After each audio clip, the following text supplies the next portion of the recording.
L'invité de 8h30 dans le 6-9 face aux experts, Julien Audoul, député Rassemblement National de Lyon, porte-parole du Rassemblement National. Bonjour Julien Audoul. Bonjour. Bienvenue. Il y a un risque que la production de Doliprane nous échappe. Une filière de Sanofi pourrait passer sous pavillon américain. Le président de la République s'est voulu rassurant hier, en marge de l'ouverture du salon de l'auto. Est-ce qu'il vous a rassuré également ? Ça fait bien longtemps que M. Macron ne me rassure pas et ne rassure pas les Français, surtout quand on voit le démantèlement, la casse sociale, quand on voit que nos fleurons industriels, ce qui a fait la richesse et la grandeur de notre pays depuis quelques années, et particulièrement depuis 7 ans, tout cela a été livré à l'étranger, tout ça a été morcelé. Il faut quand même se rappeler des promesses à la fois de M. Macron, de Monsieur le maire, pour garantir l'emploi à General Electric, anciennement Alstom. Les salariés de General Electric à Belfort se souviennent tristement des promesses du gouvernement. Donc on voit bien que ce gouvernement, ce président de la République, n'a que faire des intérêts nationaux, de la production nationale et des atouts français. Et que quand il faut laisser faire et quand il faut les livrer à tout le monde, en fait, très clairement, mais si c'est la stratégie qui est menée. Si Jordan Bardella était Premier ministre, si vous aviez remporté les législatives, il se passerait quoi là aujourd'hui ? Que ferait le Rassemblement national ? Que pourrait-il empêcher dans ce dossier précis ?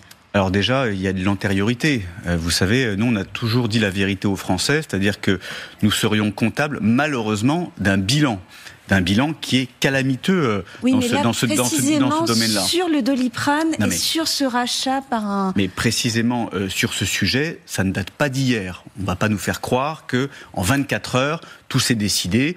Tout ça, évidemment, est dans les tiroirs depuis de longs mois. Donc il n'aurait rien pu faire, Jordan Bardella, de différent. Voire de longues années. Bien sûr que si. Mais ce que je veux vous dire, c'est que c'est comme pendant le Covid, quand on nous posait la question, qu'est-ce que vous faites maintenant ? Qu'est-ce que vous faites maintenant quand vous avez le missile qui arrive et que rien n'a été préparé avant ? Voilà, il y a une responsabilité. Mais vous voulez prendre le pouvoir. Quand vous prenez le pouvoir, vous prenez les choses en l'état. Donc si Jordan Bardella était aujourd'hui à Matignon, qu'est-ce que vous auriez fait ? Mais ce que je veux dire, c'est qu'il y a toute une politique de reconstruction de notre appareil industriel et toute une nouvelle stratégie à opérer qui va à l'encontre des 40 dernières années, 40 dernières années, où on a... Donc vous ne voulez pas répondre à ma question. Qu'est-ce qui se serait passé là, au mois de septembre et au mois d'octobre pour les Français, pour les gens de Lisieux, pour les salariés de Lisieux qui s'inquiètent, les ministres sont allés les voir hier, qu'est-ce que Jordan Bardella aurait pu faire pour eux là, au mois d'octobre ? Déjà, votre question est assez particulière. Vous êtes placé en position de pouvoir prendre Matignon, c'était l'idée. Ça reste une question. Oui, mais vous avez le droit d'y répondre. Ça reste une question.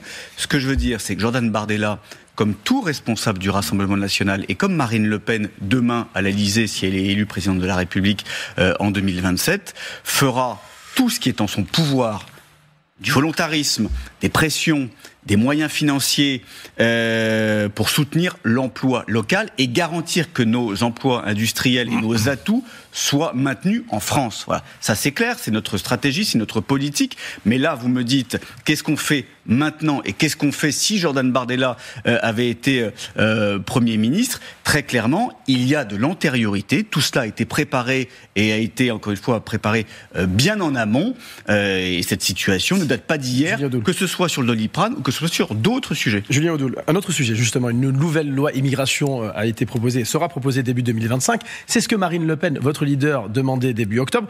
Finalement, vous avez été entendu. Est-ce que ce sera un prêté pour un rendu ? En gros, on vous donne cette nouvelle loi immigration et vous nous laissez tranquille sur le budget. Je ne sais pas si nous avons été entendus. Ce que nous aimerions... manifestement, oui. Non, excusez-moi, parce qu'on parle, vous savez, ça fait très longtemps qu'on nous parle d'immigration pour plaire à nos électeurs, pour faire semblant, pour tout simplement simuler le volontarisme et la prise de conscience qu'il y a un réel problème d'immigration dans notre pays et qui c'est bien souvent un cauchemar pour les Français. Mais très clairement, nous attendons des actes. Et quand on voit, par exemple, que l'aide médicale d'État dans le budget 2025 est abondée de 100 millions d'euros, qu'elle va atteindre 1,3 milliard d'euros, que cette aide médicale d'État constitue l'une des pompes aspirantes de l'immigration massive. Quand on voit que M. Retailleau, également, qui est le fort en gueule du gouvernement, qui, soi-disant, devait parler comme le Rassemblement national, soutient le pacte de migration qui va participer de la relocalisation des migrants dans nos territoires, dans notre pays, on peut s'interroger véritablement sur les intentions de ce gouvernement. Donc plutôt qu'un débat, un énième débat sur l'immigration, qui certes pourrait être intéressant, après il faut voir concrètement quels sont les points et qu'est-ce qui pourrait convenir aux Français, mais il y a surtout besoin de courage. Voilà. Et en matière de courage, dans ce domaine de l'immigration comme dans le domaine de la sécurité, on a bien vu que les différents gouvernements n'ont rien fait. Le courage, c'est peut-être d'affronter les chiffres. J'en donnais un tout à l'heure. D'ici à 2030, en France, il manquera 3 millions d'actifs. C'est la logique démographique. Regardez la pyramide des âges. Vous avez déjà posé cette question. Oui, j'attends toujours la réponse. Vous n'avez pas entendu ma réponse. Si je vous repose des questions, c'est que j'ai pas eu de réponse. Oui, vous n'avez pas entendu ma réponse. Vous les inventez. On fabrique de la main d'œuvre comme ça descend du ciel ou ça traverse les frontières? Non, alors déjà, c'est toujours les mêmes. De la suite dans les idées. Ici, oui, c'est toujours les mêmes questions et c'est toujours la même logique. La logique, c'est de se dire, il n'y a pas assez de Français qui travaillent, on va manquer d'actifs, il n'y a pas assez d'enfants. En fait, c'est un peu ça. C'est un petit peu ça. Déjà, pour le travail, il faut que les salaires soient décents. Parce que les Français, contrairement à cette légende urbaine, ne sont pas des feignants. Les Français, ils veulent travailler à condition que les conditions de travail et que le salaire soient en conséquence. Et puis, ça répond à une qualification, un salaire. Il y a beaucoup d'emplois qui sont, vous savez, les emplois occupés par des étrangers, sont des emplois peu qualifiés, donc peu payés. On est payé en fonction d'une qualification. Est-ce que vous dites, alors je vais préciser ma question, puisque je vous l'ai déjà posée, est-ce que vous dites aux chômeurs français, les gars, il faut maintenant remonter les manches et puis aller prendre ces boulots, là? Alors, ce que je dis surtout, c'est que, et comme vous le savez, ce que je vous l'avais déjà dit la dernière fois, il y a une surreprésentation des étrangers dans les chiffres du chômage. Donc, de dire qu'il faut encore plus... Non, mais attendez, parce que c'est l'argument. De dire qu'il faut ouvrir encore plus les portes et les fenêtres pour faire venir encore plus d'immigrés, parce qu'ils vont travailler, tout ça, c'est faux. Si on en fait venir beaucoup plus, ils iront grossir les rangs des chômeurs. Il faut être plus exigeant, c'est ça, avec ceux qui sont aujourd'hui au chômage. Il faut être déjà plus pragmatique dans les formations, dans les passerelles, regarder les besoins.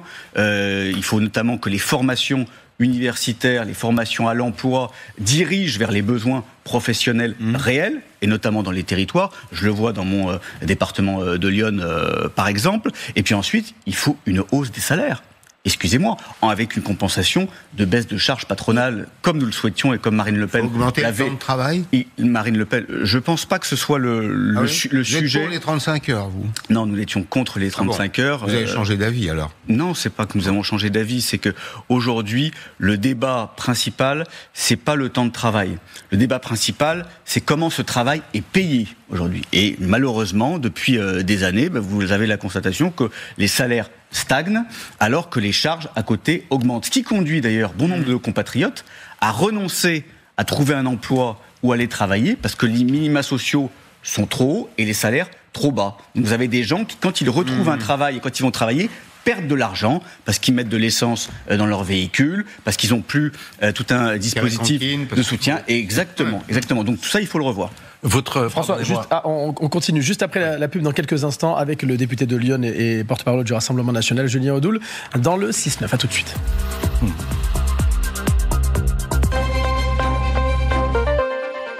Chez Generali, nous savons qu'il y a cette vie de jeunes pas très actifs et cette vie de moins jeunes hyperactifs. Cette vie de parents et cette autre vie de parents.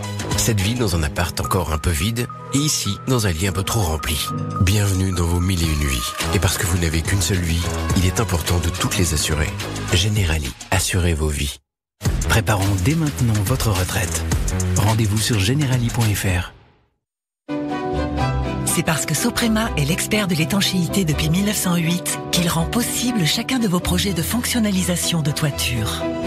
Partout où il y a du confort intérieur, des nouveaux lieux de vie, où des entreprises font des économies d'énergie, où l'impact environnemental des villes est mieux maîtrisé, il y a Soprema.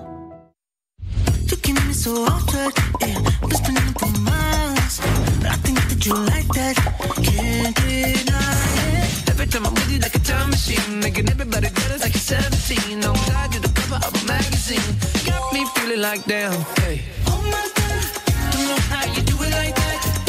Yeah, oh my God, don't know how you do it. Nouvelle Fiat 600, maintenant disponible en hybride, à partir de 159 € par mois seulement. Yeah, oh my God. What you gonna do?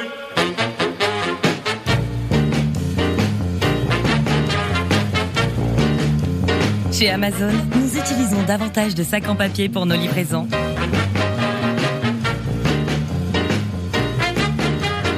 Voilà l'une des solutions qui nous ont permis de réduire le poids de nos emballages de plus de 40% en moyenne par livraison.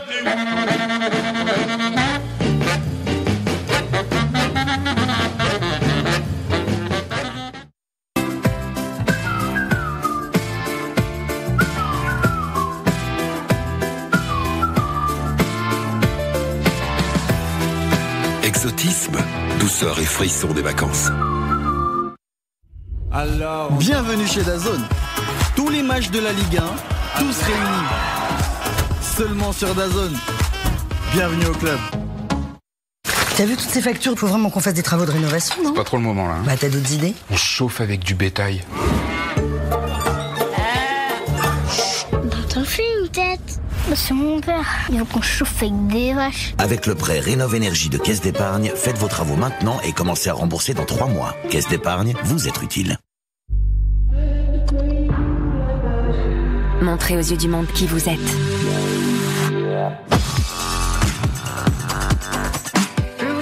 Choisissez la marque pionnière de l'hybride. Passez à l'hybride Toyota. Nouveau Toyota CHR.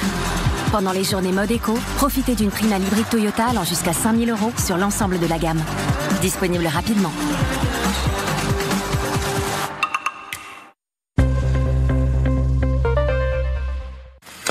8h42 sur LCI, merci d'être avec nous ce matin. Le député de Lyon et porte-parole du Rassemblement national, Julien Audoul, est notre invité ce matin. François Clémenceau. Oui, pour poursuivre sur l'immigration, vous avez lu peut-être la lettre de Ursula von der Leyen envoyée aux 27 chefs d'État de gouvernement pour renforcer la possibilité de renvoyer les immigrés chez eux. Alors pas forcément directement chez eux, mais dans des centres où effectivement on puisse réexaminer leur demande d'asile ou tout simplement leur demande d'immigration économique. Est-ce que vous pensez que c'est nécessaire, que c'est bien, que ça va dans le bon sens, que l'exemple italien peut faire tache d'huile ? En tout cas, il y a une prise de conscience européenne sur le sujet de l'immigration et on le voit bien avec l'Allemagne. Et avec les pays scandinaves aussi, qui sont saturés et qui reviennent sur une idéologie du vivre ensemble dont ils constatent les effets au quotidien. Donc nous souhaitons effectivement que les règles soient très claires, très fermes, que les demandes d'asile soient observées, étudiées dans les pays de départ ou dans des pays limitrophes, mais pas chez nous, parce qu'on sait très bien, 90% des déboutés de droit d'asile restent sur notre sol, et que on arrête avec cette immigration subie, cette immigration submersion, comme c'est le cas depuis 7 ans. Depuis 7 ans, en fait, on subit les choses. On subit les populations qui arrivent, on subit les populations qu'on ne veut pas ou qu'on n'arrive pas à faire partir, les obligations de quitter le territoire notamment. On subit un droit d'asile qui a totalement été dévoyé, les critères originels du droit d'asile qui étaient... Il faut redéfinir la liste des pays sûrs vers lesquels renvoyer les demandeurs d'asile. Il faut surtout... L'Afghanistan est un pays sûr aujourd'hui. Il faut surtout redéfinir les critères du droit d'asile qui ont été dévoyés. Le droit d'asile n'est pas un droit pour des populations entières à venir chez nous.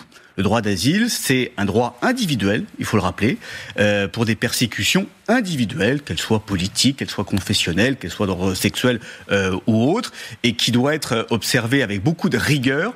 Le droit d'asile, c'est l'honneur de la France, mais si ça concerne 300 millions de personnes dans le monde, c'est pas possible, voilà. Et ça ne tient pas. Julien Audoul, Marine Le Pen a été entendue pour la première fois hier dans le cadre du procès des assistants parlementaires européens, du FN ensuite devenu RN. Le scénario d'une inéligibilité est envisagé par Marine Le Pen aujourd'hui ou pas ? Je ne le pense pas. Je ne le pense pas. Marine Le Pen a confiance dans la justice de son pays. Pourquoi vous riez? Parce que la formule « j'ai confiance dans la justice de mon pays », en général, dit exactement le contraire. Non, non. Mais c'est bien que pourquoi, a priori, nous ne devrions pas avoir confiance dans la justice Vous avez parfaitement raison. Voilà, donc très clairement, les arguments qui ont été posés par Marine Le Pen sont extrêmement clairs. Voilà. Je pense que vous et vos confrères qui ont pu assister à ces premières auditions ont vu véritablement le fonctionnement de l'intérieur d'un parti politique, ont vu le rôle d'un collaborateur politique, et ce problème, en fait, au-delà du Rassemblement national, est un problème entre la France et l'Union européenne. Je rappelle que d'autres partis sont visés, le MoDem, la France Insoumise. C'est un problème global, et c'est un problème grave, puisque si demain, finalement, le politique est corseté dans la manière dont il fait travailler ses collaborateurs, c'est la démocratie qui est affaiblie. L'argent public. C'est des collaborateurs payés par le Parlement européen. L'argent public, quand même. Rappel. Sur l'inéligibilité, est-ce qu'il n'y a pas quand même un plan B quelque part? Est-ce que vous n'êtes pas en train de réfléchir? Parce que on est quand même, c'est la favorite de la présidentielle, Marine Le Pen. Aujourd'hui, dans les sondages, c'est un fait.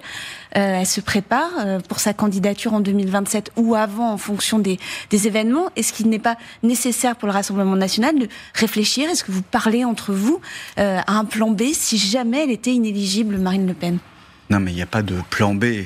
Marine Le Pen sera candidate du Rassemblement national à la prochaine élection présidentielle. Mais il n'y a pas de tabou, encore une fois, on va prendre les choses dans l'ordre. Vous connaissez déjà l'issue du procès. Nous sommes extrêmement sereins, sur nos arguments, sur ce que nous avons fait, sur ce que nous présentons à la justice. Et encore une fois, nous allons laisser la justice, en fonction de ces auditions, de cette audience, déterminer son jugement. Voilà, nous sommes extrêmement sereins quant à ce jugement. J'aimerais parler du budget avec vous pour terminer, Julien Audoul. Quelle est votre idée demain? Vous allez proposer un contre-budget. Quelle est votre idée avec ce contre-budget? Quel est l'objectif du Rassemblement national? L'objectif, c'est déjà de défendre les Français qui ont souhaité une rupture par rapport à cette année de macronisme. Visiblement, cette rupture n'existe pas. Ça a été de la poudre aux yeux. Et c'est extrêmement choquant. Je rappelle que par 2 fois, élection européenne et élection législative, les Français ont voulu un changement radical. Changement de politique et changement aussi dans l'utilisation et de l'argent public. Et ce que nous propose ce gouvernement, c'est une dramatique et une triste continuité. Oui, mais si vous proposez un contre-budget demain, ça veut dire que dans l'idée, vous allez censurer le gouvernement sur son budget dans quelques semaines? Écoutez, ou juste voter contre? Nous nous opposerons à tout budget qui fait peser, notamment sur les classes moyennes, qui fait peser sur les Français avec des gaspillages supplémentaires et des charges supplémentaires. C'est pas le cas. Et bien sûr que c'est le cas. 30 milliards d'euros d'impôts en plus. Bien sûr que c'est le cas. Les 3/4 qui pèsent sur les entreprises. Et je continue. Quand vous avez dans le même temps, j'y reviens parce que ça choque énormément de gens, la diminution du remboursement de la consultation chez le généraliste, alors que vous avez 37% des Français qui renoncent à se soigner parce qu'ils n'y ont pas les moyens, et que dans le même temps, on nous annonce que l'aide médicale qui est dédiée aux clandestins va être augmentée de 100 millions d'euros, c'est révoltant. Et ça, aucun Français ne peut l'accepter. Donc nous nous opposerons évidemment à ces politiques d'injustice qui fragilisent les Français et qui contribuent à alimenter l'immigration massive. Mais en même temps, tous les médecins disent que l'AME sert aussi à protéger les Français puisqu'elle évite, elle évite les épidémies. C'est les médecins qui disent, c'est pas moi, c'est les médecins qui faux. C'est pour ça que nous souhaitons, ce qui protégerait véritablement les Français et particulièrement d'un point de vue humanitaire, les clandestins, c'est le passage de l'aide médicale d'État à l'aide médicale d'urgence. C'est-à-dire qu'on passerait du financement de l'anneau gastrique et du recollement des oreilles à la prise en charge d'un AVC ou d'un accident de la route, ce qui n'est pas la même chose. Et j'ajoute quand même que l'aide médicale d'État, les bénéficiaires ont augmenté de 20% ont augmenté de 20% donc en 20 ans, ce qui montre bien que ça constitue un appel d'air. Vous savez combien on dépense chaque année pour la santé ? Et on termine là-dessus, Pascal. Oui, je sais ce que vous allez me dire. Oui. Non. Et que 1,3 milliard, c'est pas grand-chose.